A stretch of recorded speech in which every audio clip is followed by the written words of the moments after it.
시청자 여러분 안녕하십니까? 시사토론10 정병준입니다. 요즘 날마다 조국 장관 관련 수사에 관련된 소식들이 쏟아져 나오고 있는데요. 광주 지역에서도 굉장히 중요한 사안에 대한 검찰의 수사가 진행되고 있습니다. 중앙공원 특례 사업에 관련된 수사입니다. 광주지검 특수부가 광주시청 관련 부서를 압수수색한 지 이제 2주가 지났습니다. 아직 별다른 수사 내용이 나오지는 않고 있지만 검찰이 수사에 들어가기 전부터 광주 지역사회에서 논란이 많았던 사안입니다. 이 논란의 쟁점들이 과연 무엇인지 오늘 얘기 나눠보고요.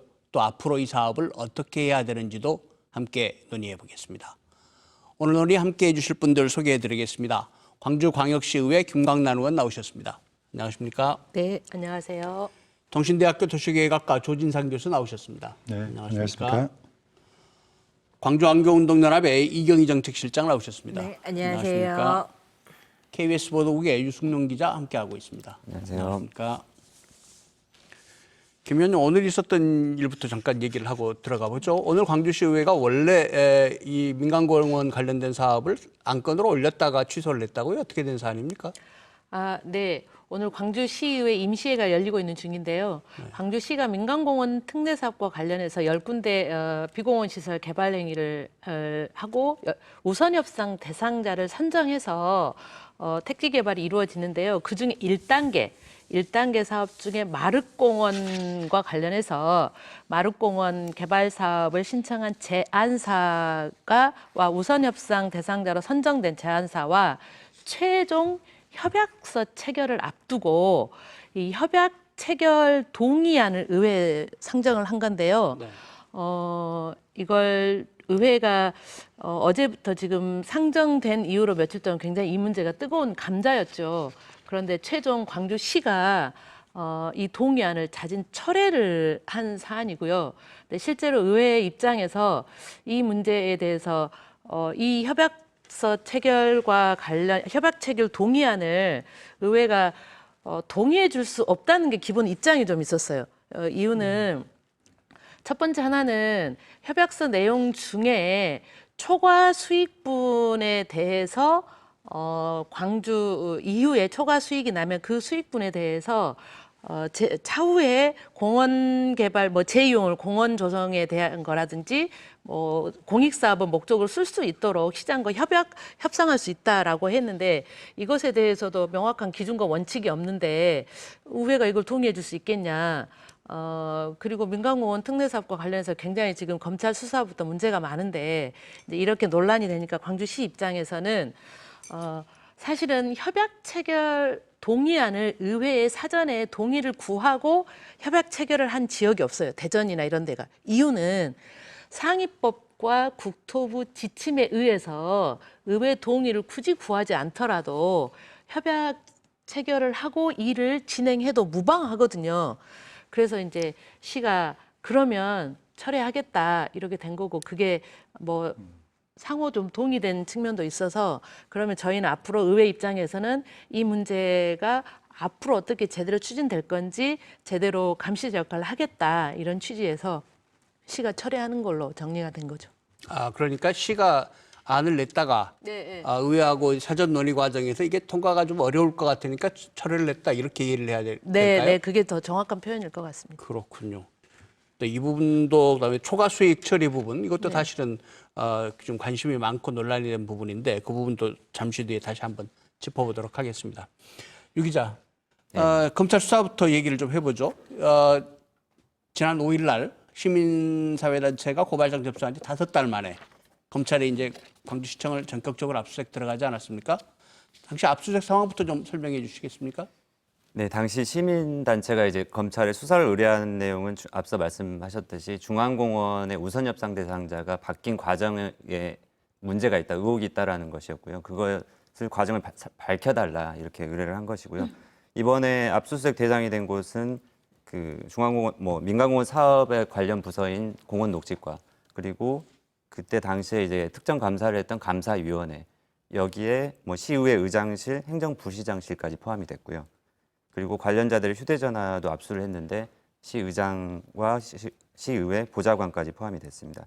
그리고 검찰에서 세종시에도 이제 수사관을 보냈는데 그게 이제 뭐 기자들도 궁금해했었는데 관련 공무원들, 그러니까 전체 공무원들의 어쨌든 그 전산 정보가 다 그 이메일 전산 정보가 세종시에 있는 그 기관에 있기 때문에 그 기관에 가서 이메일 정보를 확보하기 위해서 그렇게 수사를 했다고 하고요. 이게 전체적으로 어쨌든 지난해 말에 진행된 그 광주시의 특정 감사 과정이 제대로 이루어졌는지 살펴보기 위한 것이라고 볼 수 있습니다. 네. 사실은 그 당시에 검찰 압수수색 들어갔을 때 예상하지 못했던 좀 전격적인 조치였다 이렇게들 얘기를 했는데 광주시도 예상을 거의 못했었죠. 많이 당황했을 것 같아요. 예, 그날이 이제 공교롭게도 도시철도 2호선, 광주 도시철도 2호선 기공식이었는데요. 굉장히 광주시 입장에서는 그 오랜 동안 이제 논란 끝에 큰 행사를 치르기로 돼 있었는데 그날 오후에 이제 기공식이 예정돼 있었는데 오전부터 압수수색이 전격적으로 진행이 됐었습니다. 그래서 사실 시청 출입 기자들도 좀 당혹스러웠는데요. 그리고 이제 당시에 이제 그렇게 당혹스러웠기 때문에 이제 검찰 그 광주지검 차장하고 검찰 기자단이 또 이제 당일 오후에 바로 이제 기자단 티타임이 있었는데 그 자리에서 검찰이 밝힌 이유는 압수수색 이유에 대해서 어쨌든 감사 자료나 이런 것들을 광주시에서 자료를 제출받았는데 그 자료가 좀 부족했다라고 밝혔고요. 그리고 압수수색을 할 만큼 혐의가 소명됐다라는 표현을 썼습니다. 그러니까 어느 정도 범죄 혐의 어쨌든 그 수사를 할 수 있는 강제 수사를 할 수 있는 혐의가 어느 정도 소명이 됐기 때문에 압수수색까지 했다라고 밝혔고요. 그리고 이제 앞서 말씀드린 대로 부시장실까지 압수수색을 했기 때문에 뭐 그 부분에 대해서도 굉장히 많은 이제 기자들이 질의를 했는데 뭐 예상대로 사실 이제 뚜렷한 답을 하지는 않았습니다. 그러나 검찰이 압수수색을 들어간 건 상당한 자신감의 표현이다. 네, 이렇게 볼 그렇게 수 있을 것 같은데 같습니다. 수사 상황은 계속 지켜봐야 될 것 같습니다. 김 의원님, 이날 압수수색을 할 때 광주시 의회 의장실도 압수수색을 했어요. 의회에서도 상당히 좀 당혹스러우셨을 것 같은데 의회 주변의 분위기는 어땠습니까? 의원들이 의회 안에 있는 분들도 있었고 밖에 있는 분들도 있었는데 낮에 이제 다 알게 된 거죠. 이게 무슨 일이냐, 왜 의장실까지 압수수색하냐 이랬고 뭐 이건 당혹스럽다기보다 그러니까 뭐 굉장히 그랬는데 사실은 어제 그제 저희가 임시에 시작한 본회의 첫날 전체 의원 간담회에서 이제 비공개 회의에서 압수수색을 당한 의장이 뭐 나름의 입장 표명 네 있기는 했고 전혀 무관하다. 뭐라고 얘기하셨습니까? 일단 뭐 저 핸드폰까지 다 압수수색하고 보좌관 뭐 조사까지 받고 왔는데 일단 이 문제에서는 전혀 무관하다 이렇게 입장을 1차 밝힌 상태입니다. 네, 그렇군요. 일장님, 이제 그 압수수색은 이제 지난 5일 날 들어갔지만 사실은 그동안에 광주시에서 논란이 굉장히 많았던 그런 사업이죠. 사업자가 바뀌면서 논란이 커졌는데 시가 논란의 불씨를 자초했다 이렇게 봐야 할까요? 어떻게 보십니까? 네, 그 과거로 좀 거슬러 올라가면, 그러니까 작년에 민간공원 2단계 그 사업의 우선 협상 대상자를 선정하는 과정들이 있었습니다. 네. 그래서 그 작년 11월 정도에 그 중앙공원 1, 2지구를 비롯해서 민간공원 5곳에 우선 협상 대상자들이 선정이 됐는데요. 선정이 될 때까지는 사실은 많은 사람들이 함께 노력하고 그 가장 많은 공원들을 지키기 위한 노력들을 했었는데 그 선정된 이후에 평가표가 유출이 됐다라고 하는 게 나왔고 이 평가표를 본 우선협상 대상자에서 탈락했던 업체, 중앙공원 2지구에 우선협상 대상자에서 탈락했던 업체가 이의를 제기를 했고 광주시가 이의를 수용했어요. 이의를 제기한 걸 수용하고 이 이의에 따라서 그 감사위원회가 그 제안서에 대한 평가가 제대로 됐는지를 다시 들여다보고 그리고 나서 한 달 뒤에 중앙공원 1지구는 도시공사에서 한양으로 중앙공원 2지구는 금호산업에서 호반건설로 이제 변경을 했는데요. 제안서에 원래 제안서를 공모했던 당시를 보면 제안 요청서에 기준이 분명하게 있어요. 그 그러니까 탈락한 업체가 이의를 제기할 수 없다라고 되어 있는데 광주시는 이의를 제기했다 하더라도 그걸 수용해서는 안 되는 거잖아요. 근데 수용을 했다는 거. 그다음에 또 하나는 평가표라고 하는 게 기업들이 냈던 제안서들을 평가한 점수들이 그 공공연하게 돌아다니는 거죠. 그리고 그걸 업체가 이제 받게 됐던 이 상황들. 그래서 이 기밀 문서인 평가표가 유출됐다라고 하는 부분들이 의혹들이 있어서 이 과정에 대해서 규명을 해달라고 작년 1월에는 감사원에 공익감사 청구를 했고 그 4월에는 그 검찰에 이제 고발 그 조치들을 해서 지금까지 이제 오게 되는 상황입니다. 네. 조 교수님, 사실 이제 광주시가 자체적으로 감사한 사안에 대해서 당시에 논란이 좀 있다가 지역사회에서 여론이 좀 잠잠해지는 상황에서 검찰이 지금 압수수색을 들어왔거든요. 어떻게 보고 계십니까, 이 사안?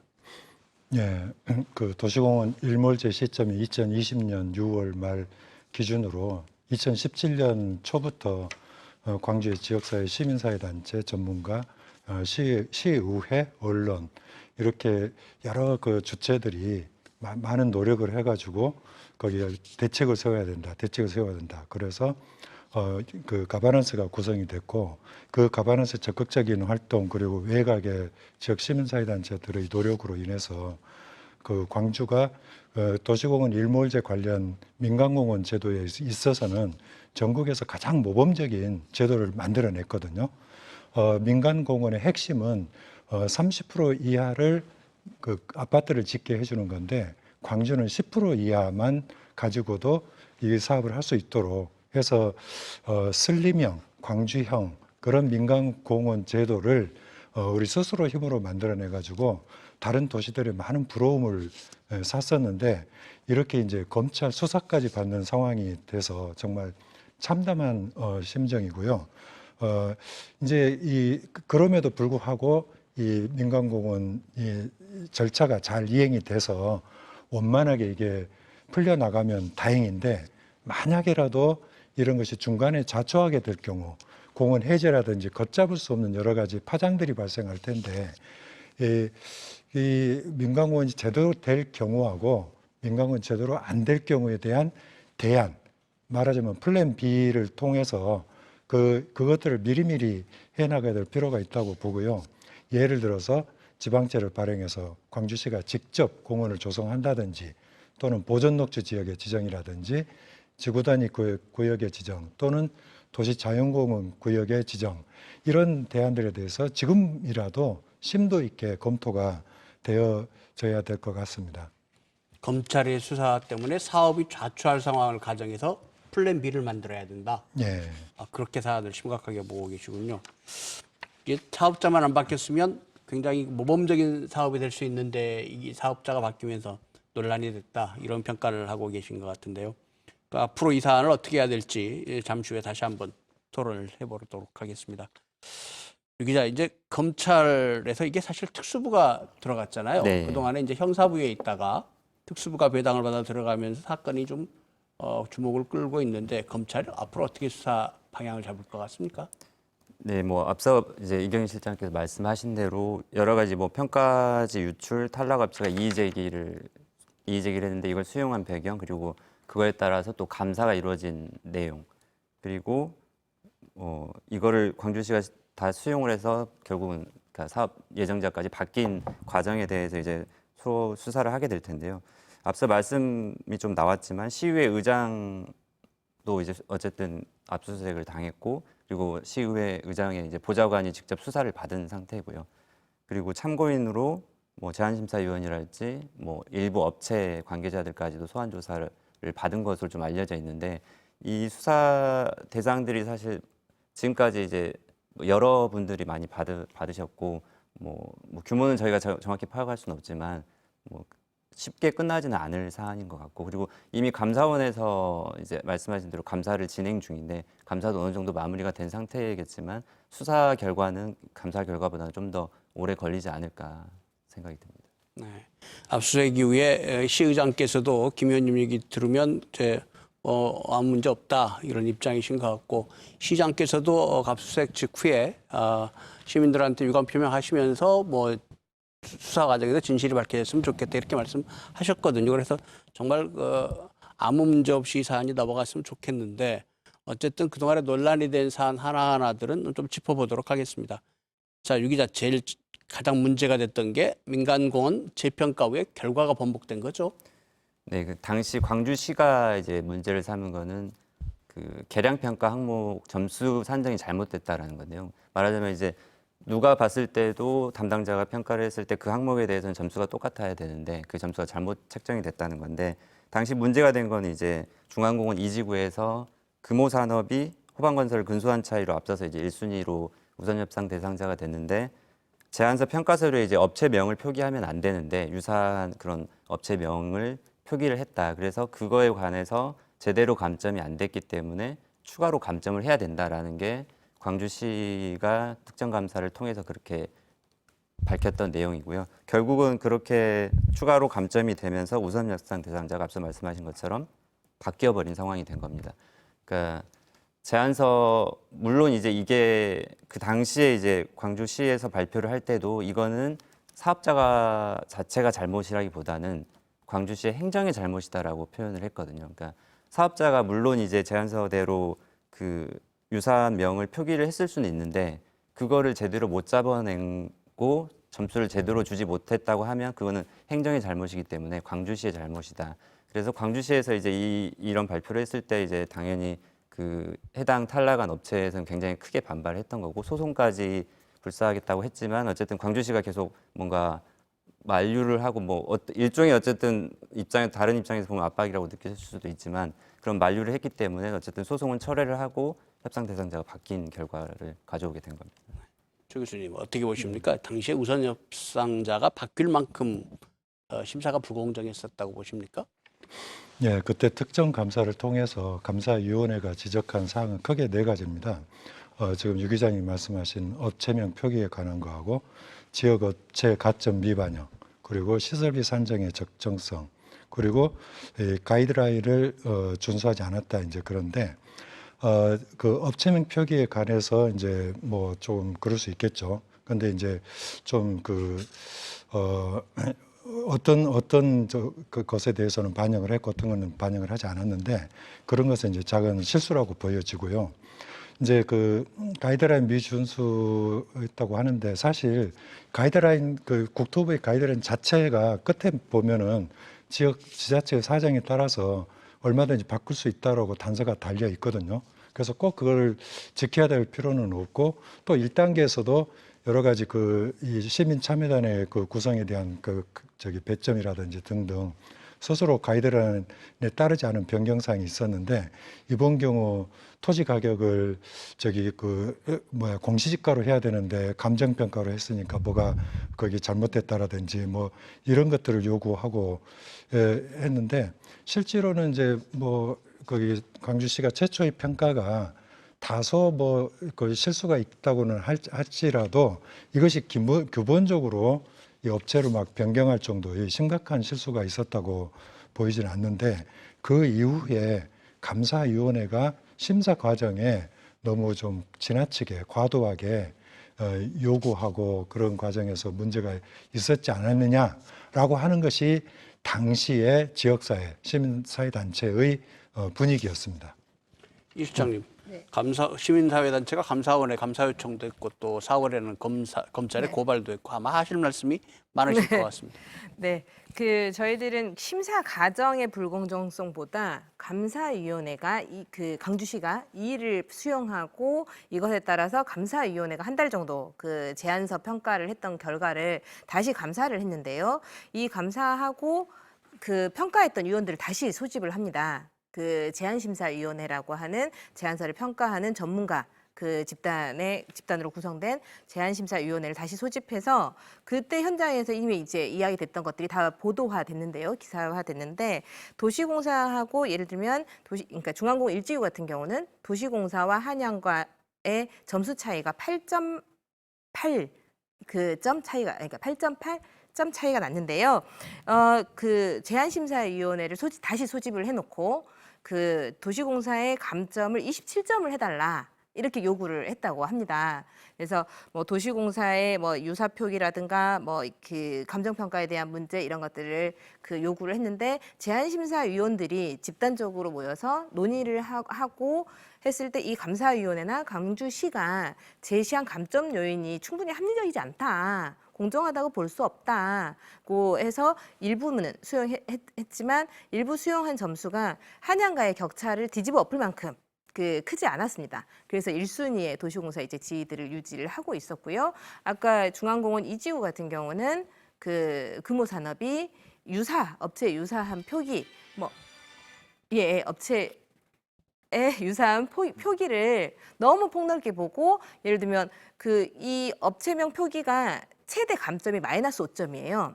근데 나온 유사명 표기가 나온 수대로 마이너스 15점 감점을 요구하는 이해하기 어려운 요구들을 했던 이런 결과가 사실은 더 문제가 있었다. 그래서 이거는 이거는 다른 의도가 있지 않느냐. 이게 누가 보더라도 공정하다라고 볼 수가 없다라고 하는 것들 때문에 감사원에 저희 시민사회단체들이 공익감사 청구를 하게 됐고 지난 4월에 감사원에서 이게 감사의 대상이다라고 해서 실제 감사를 진행하고 갔습니다. 그리고 9월 말 10월 초 정도에 이제 감사 결과가 나올 예정인데요. 사실 이 감사 결과에서 정말 광주시가 불공정하지 않았다라고 판정을 받으면 사실 민간공원이 이게 진행되고 특혜에 대한 부분들만 계속 감시하고 조정하고 그다음에 수익을 환수할 수 있는 방안들을 공공성을 더 가져갈 수 있도록 하면 되지만 사실 문제가 있다라고 하면 사실 그 문제에 있는 불공정한 과정을 거쳐서 선정된 업체에 민간공원을 맡길 수는 없잖아요. 그래서 이제 시급히 사실 플랜 B도 같이 고민해야 되는 시점이 아닌가 싶습니다. 플랜 B 얘기가 다시 나오는데 이거 한번 좀 잠시 후에 다시 한번 얘기를 해보겠습니다. 그런데 사실은 그렇게 다시 평가를 해가지고 한 곳은 순위가 바뀌었는데 한 곳은 순위가 바뀌지 않았던 곳이 이제 도시공사가 하던 데 아닙니까? 네, 이게 맞습니다. 이제 도시공사가 결국 사업을 포기하는 네.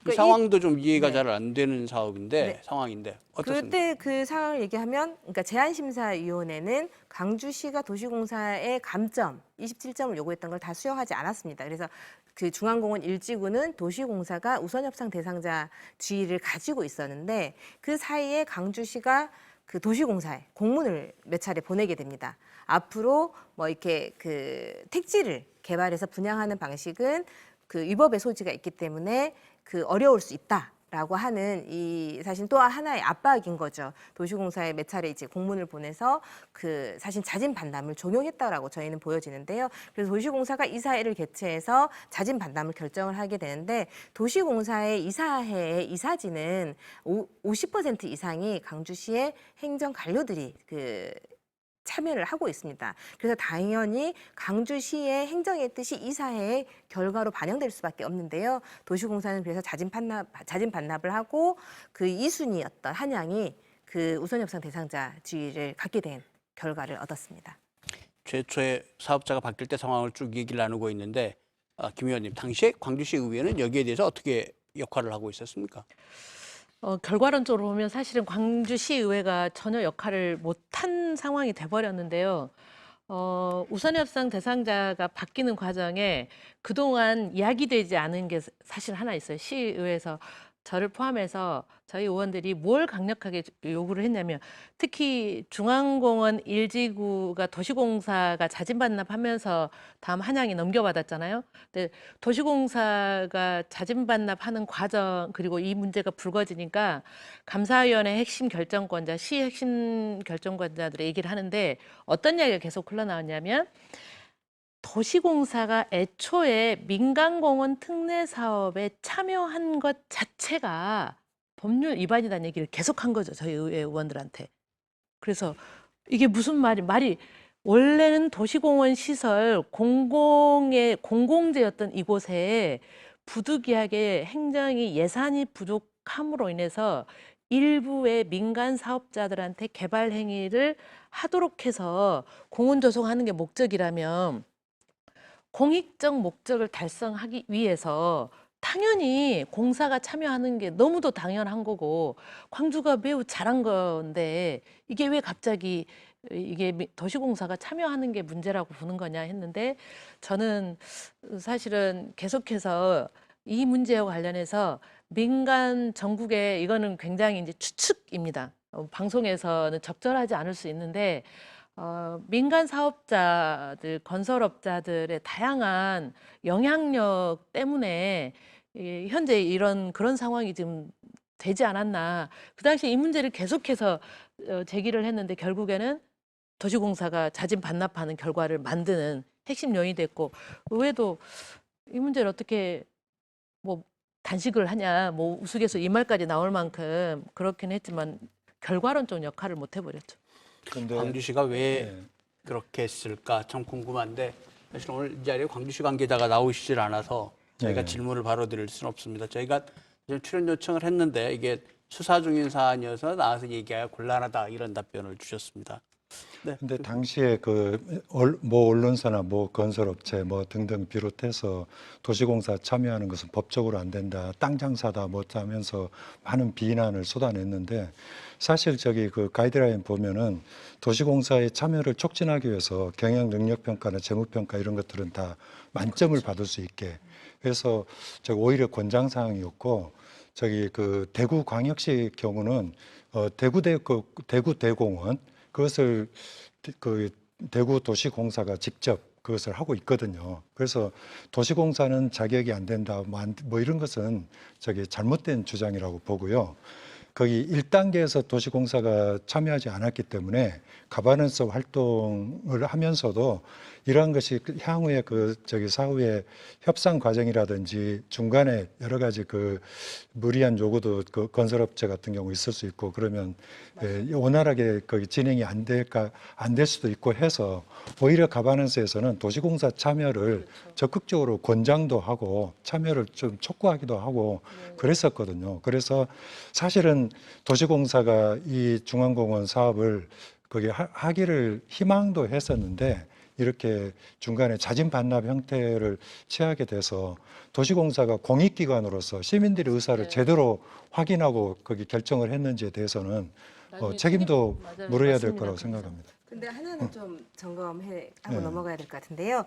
그 땅장사 도시공사가 택지를 개발해서 또 다른 아파트 건설사에게 그 택지를 분양하는 이 사업에 대해서 땅장사 논란이 있자 광주시는 국토부하고 법제처에 질의를 하게 됩니다. 그래서 이제 국토부는 지자체가 판단을 해야 될 문제다 그거는 이렇게 얘기했고 법제처는 올해 4월 정도에 법제처에서 해신을 합니다.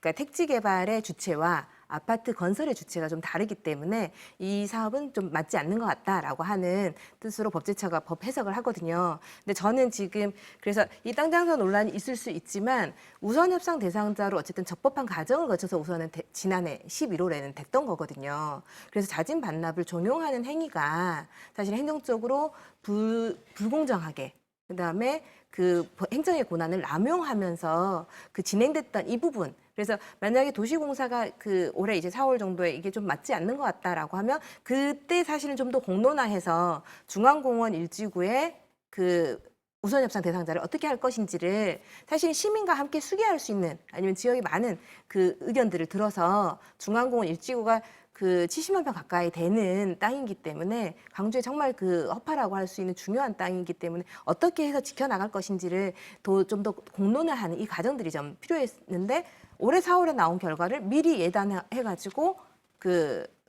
반납을 종용하는 건 적법하지 않았다, 올바르지 않았다라고 저희는 평가합니다. 조 교수님께서 말씀하시면서 이제 민간업체가 사업을 하다 보면 뒤에 가서 또 이렇게 쉽지 않은 일이 생길 수가 있다 이런 얘기를 하셨는데 사실 그 문제가 이미 생겼습니다. 이게 이후에 중앙공원 1지구, 2지구에 대해서 세대수와 용적률을 다시 올려줬어요, 광주시가. 이거 최근 사안인데 이 문제도 좀 얘기를 해봐야 될 것 같습니다. 유 기자, 우선 사안이 어떻게 된 건지 좀 설명을 부탁드리겠습니다. 네, 그러니까 중앙공원 1지구가 이제 말씀하신 대로 가장 큰 규모인데요. 그러니까 당초에 이제 사업 제안, 그러니까 한양건설 측에서 사업 제안을 할 때는 2,104세대, 그러니까 아파트를 그 정도로 짓기로 했었는데 이게 세대 수가 늘어나면서 용적률이 당초에 이제 161%에서 200%까지 지금 늘어난 상태고요. 그게 도시계획위원회에서 심사를 통과한 상태입니다. 그리고 중앙공원 2지구 같은 경우에도 세대 수가 한 90세대 정도 늘었는데 여기 같은 경우에도 용적률이 178%에서 200% 이상으로 높아진 상태고요. 지금 광주시에서 민간공원 특례 사업이 10개 지구, 10곳에서 진행이 되고 있는데 이 10곳 가운데 용적률 세대수가 이렇게 늘어난 곳은 중앙공원 1, 2지구 뿐입니다. 그러니까 계속 뭔가 석연치 않은 이유로 협상 대상자가 바뀌었거나 이렇게 계속 논란이 되고 있는 곳들에서만 공교롭게도 세대수나 용적률이 늘어난 결과를 가져온 겁니다. 조 교수님, 이렇게 세대수 용적률 늘려주는 게 가능한 겁니까? 예, 이제 건설업체가 공모에 응하고 나서 제안서를 기준으로 이제 하긴 해야 되겠지만 그 이후에 이제 수정 보완될 수는 있습니다. 이제 법적으로 이 제안서가 들어오면 이제 도시계획위원회, 공원위원회 그리고 환경영향 평가 이 과정에서도 수정될 수 있고 또 이제 그 협상 과정이 공식적으로 있거든요. 그래서 이제 시가 공익에 필요한 것들을 요구하면서 이 그 용적률이나 또는 그 건폐율을 낮출 수도 있고 또는 그 층수를 낮출 수도 있고 여러 가지 요구를 할 수 있는데 그래서 1단계 4개 공원 그러니까 송암, 마륵, 봉산, 소랑 공원 같은 경우는 최초 제안서는 그게 준주거지역 또는 주거 3종에서 굉장히 밀도가 높게 들어왔고 거기 그 비공원 시설 면적도 거의 전체 공원의 30%에 근접해서 들어왔거든요. 그런데 이제 도시계획위원회나 다른 협상 과정에서 그 일반 주거 2종으로 다 하향 조정을 시켰고 또 전체 면적의 23% 이하로 이렇게 거기 낮추도록 저기 그 강요 비슷하게 권장을 했었고 그래서 그것을 1단계 공원들이 또 받아들였고 그런데 이제 이 그 2단계 중앙공원 1지구, 2지구 경우는 오히려 이게 상향 조정이 됐거든요. 그 용적률이 늘어나고 했는데 이런 경우는 굉장히 드문 케이스. 지금까지 이런 케이스는 없었다고 보여지고요. 다른 도시에서도 아주 드문 케이스라고 보여집니다. 다만 거기 그 2단계 다른 공원들 예를 들면은 일곡공원, 중해공원, 신용공원, 운암공원 등은 최초 제안서 단계부터 거기 용적률을 220%에 거의 꽉 채워서 들어왔어요. 그런데 중앙공원 1지구, 2지구는 150%에서 200% 사이로 해서 매우 낮게 들어왔거든요. 그러니까 그것은 이제 중앙공원이 그만큼 경쟁이 심했기 때문에 좀 부족하다고 생각한 업체들이 낮게 해서 점수를 많이 따고 들어올 생각을 가졌었다고 보여지고 그런 것 때문에 이제 최대 용적률을 사용하지 못했는데 이번에 도시계획위원회에서 그 부분을 일부 보완받으려고 했을 거다라는 생각은 듭니다. 그러니까 1단계로 시행했던 4곳 공원에서는 오히려 이 많이 밀집도가 조정을- 줄었는데 예, 이 중앙공원 1, 2지구만 밀집도를 오히려 늘려줬군요. 예. 근데 우리 민간공원 특례 사업에 그 공모를 할 때 제안서의 작성 기준, 제안서의 원칙이라고 하는 부분들이 제안 요청서에 있는데 제안 요청서의 6조하고 10조에서 비공원 시설을 규정을 하고 있어요. 근데 이 비공원 시설, 그러니까 아파트를 짓는 이 건설 사업을 하는 곳에 이 제안자가 타당성을 검토해서 용적률과 건폐율을 산정하라고 되어 있어요. 그리고 그 교통 영향이라든가 환경 영향, 뭐 학교에 대한 영향, 뭐 이런 것들을 제안자가 충분히 검토해서 제안을 할 것을 요구를 하고 있거든요.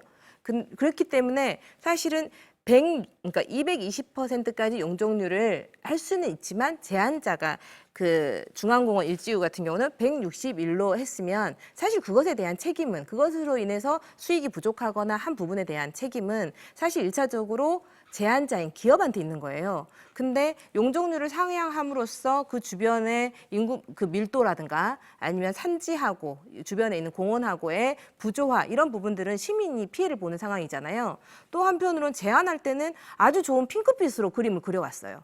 그 아파트와 공원이 조화를 이루는 것처럼. 근데 막상 심의할 때는 용적률도 상승돼 있고 세대도 증가돼 있고 해서 사실은 회색빛 그림으로 바뀐 거에 대해서 사실 시민의 동의나 이런 것들은 없는 채 도시계획위원회에서 통과했다라고 하는 건 참 저희는 좀 도시계획위원회에 실망감을 사실은 표할 수밖에 없는 것 같습니다.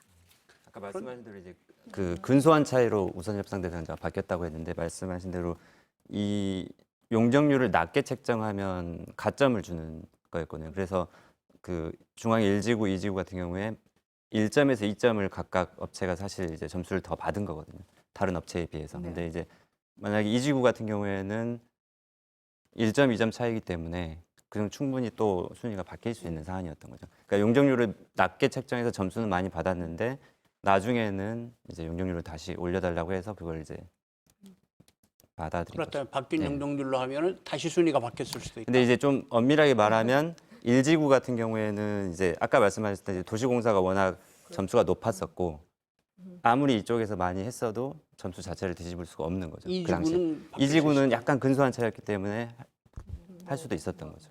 사실은 이게 이제 용적률을 늘려준 이유가 시가 제시한 이유가 금융 비용을 높게 잡아줬다 이거 아닙니까? 근데 금융 비용을 그렇게 높게 잡아주는 조건이라면 다른 사업자들도 뭔가 다른 조건을 제시할 수 있었을 것 같은데. 처음에 그러니까 제안사 우선협상 대상자 선정하기 위해서 제안서 공고를 할 때 광주시가 금융 비용을 회사채 3년 기준으로 해서 회사채 만기 3년 기준으로 2.2%에서 2.6% 사이로 공고를 했단 말이죠.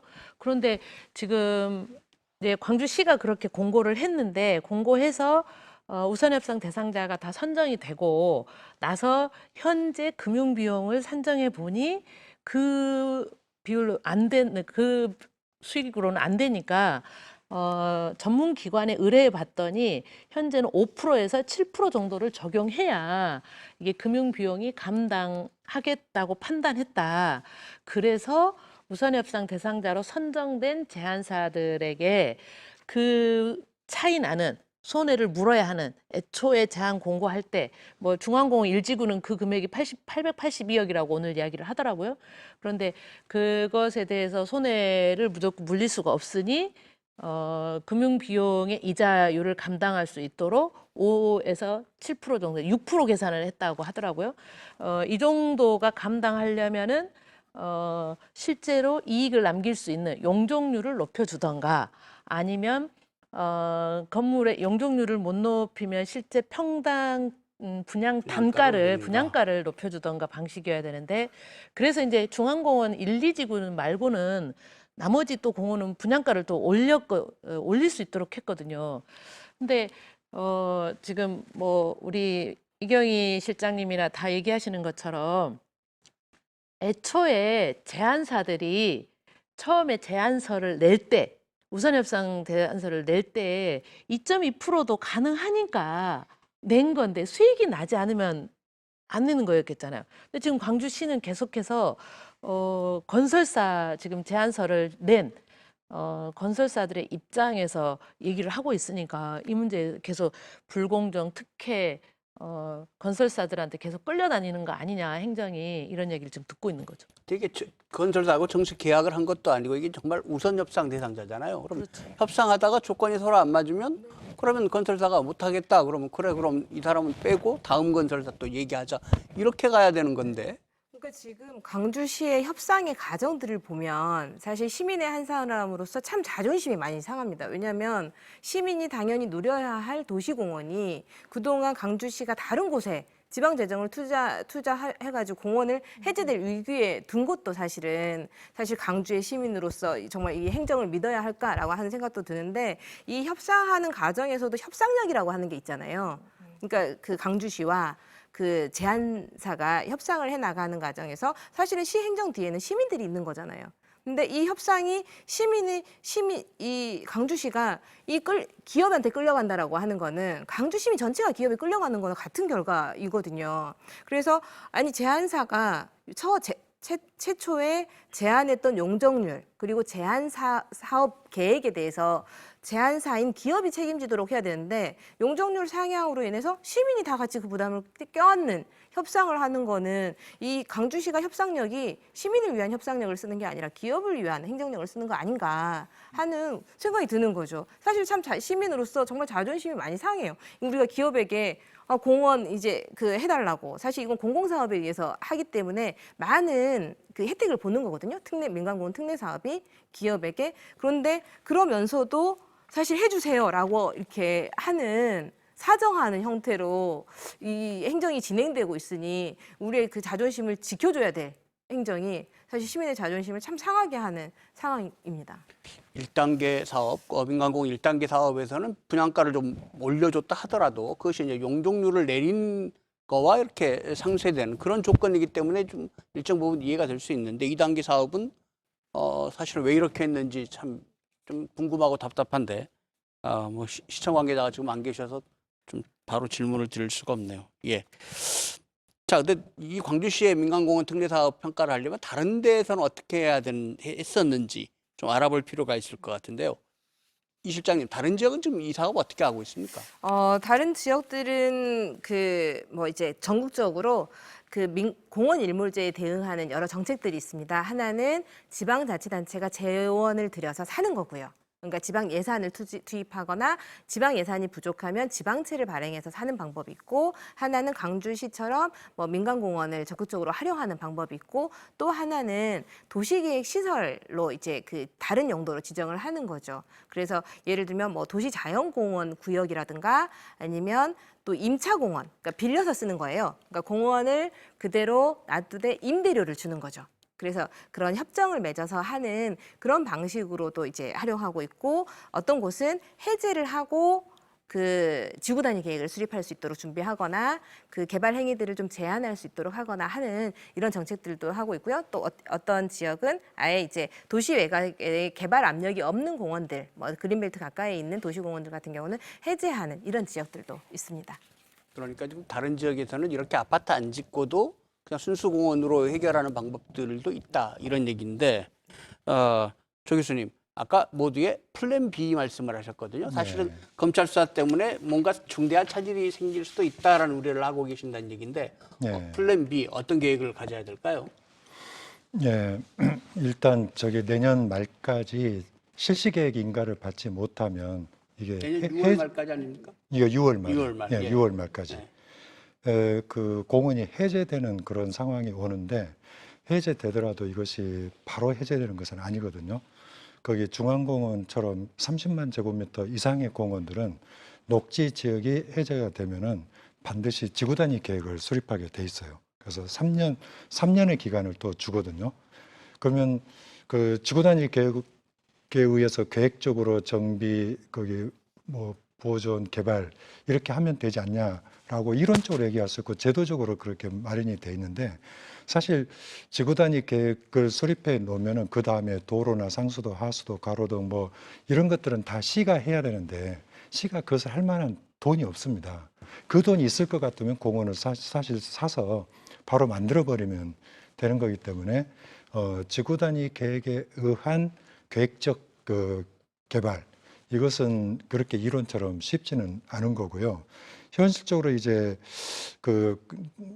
고려할 수 있는 것은 도시 자연공원 구역의 지정을 할 수 있는데, 그러면 토지 소유자들의 반발이 상당히 심합니다. 지금까지 수십 년간 공원으로 지정했는데 또 다시 자연공원 구역이냐. 그래서 그 부분을 잘 설득할 필요가 있고요. 또 이제 아까 지방채 발행 이런 걸 통해서 시가 직접 공원을 조성하는 것을 좀 더 확대할 필요도 있고요.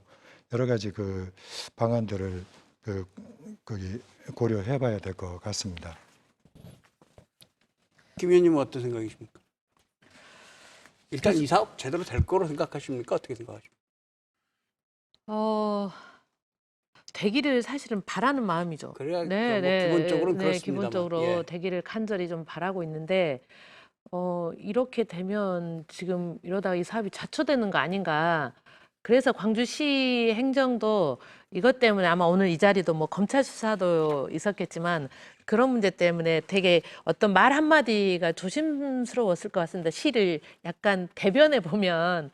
근데 이제 의회 입장에서도 가능한 이 사업이 제대로 마무리가 되어야 최대한의 공원 조성, 공원 부지를 지킬 수 있는 방안이라고 보는 거거든요. 현재 상황에서는.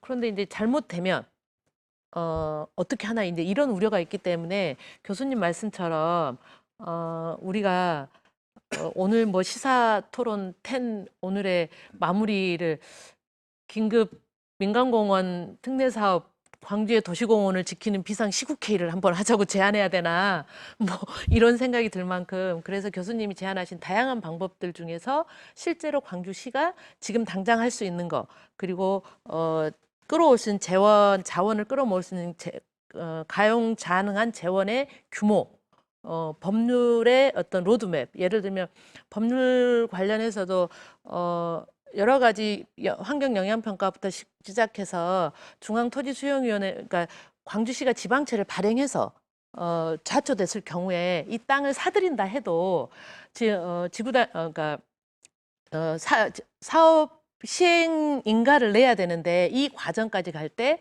중앙토지수용위원회 회의도 거쳐야 하고 환경영향평가도 거쳐야 된단 말이에요. 그런데 광주시 오늘 입장은 그럴 수 있는 물리적 시간이 안 됩니다. 돈이 있다 해도 쉽지 않습니다. 돈이 없는 게 먼저지만 뭐 이런 얘기까지 하고 있는 상황이어서 그거는 교수님 말씀이 이론적 방법인데 답답함이 좀 있습니다. 아주 참 솔직히. 답답하네요. 사실 이 사업이 네. 중요한 게 이제 아까 말씀을 많이 해주셨는데 사실 생각을 하면 여러 가지 대안들이 있을 수 있고 사실 다른 지역에서 이미 민간공원 사업 관련해서 심의 단계에서 부결되는 사례도 이렇게 종종 나오고 있거든요. 실제로 그렇죠. 나오고 있는데 네. 그럴 가능성이 실제로 있는 거기 때문에 그런데 지금 광주시의 입장은 그런 가능성은 자체를 봉쇄하면서 일몰제가 있으니까 그것까지는 무조건 민간공원 사업을 지금 우선 협상 대상자와 무조건 사업을 진행해야만 된다라는 전제가 있기 때문에 아무런 대안도 지금 마련을 못하고 있다는 생각이 들거든요. 그러니까 생각해보면 다양한 대안들이 있을 수 있고 그걸 전제로 해야 사실 협상도 제대로 할 수 있고 협약서도 만들 수 있고 사업 계획도 뭔가 좀 더 공익성에 맞게 바꿀 수도 있는데 그런 생각을 못하기 때문에 계속 흔히 하는 말로 계속 끌려다니는 거 아니냐라는 이제 좀 비판이 나오는 거 아닌가 싶고요. 그리고 사실 상식적인 시민들 입장에서 눈높이에서 봤을 때 민간공원 사업을 봤을 때 흔히 하는 말로 이제 네. 건설사들의 이익만 많이 치우친 거 아니냐. 그리고 거기에 들어서는 아파트들이 결국은 이제 뭐 중산층 이상, 뭐 부유층 이상들을 위한 아파트로만 채워지는 거 아니냐. 도시공원의 어쨌든 공공적인 목적은 크게 이제 중점을 두지 않고 결국은 좀 표현이 거칠 수도 있지만 고급 아파트 단지 만들고 마는 거 아니냐.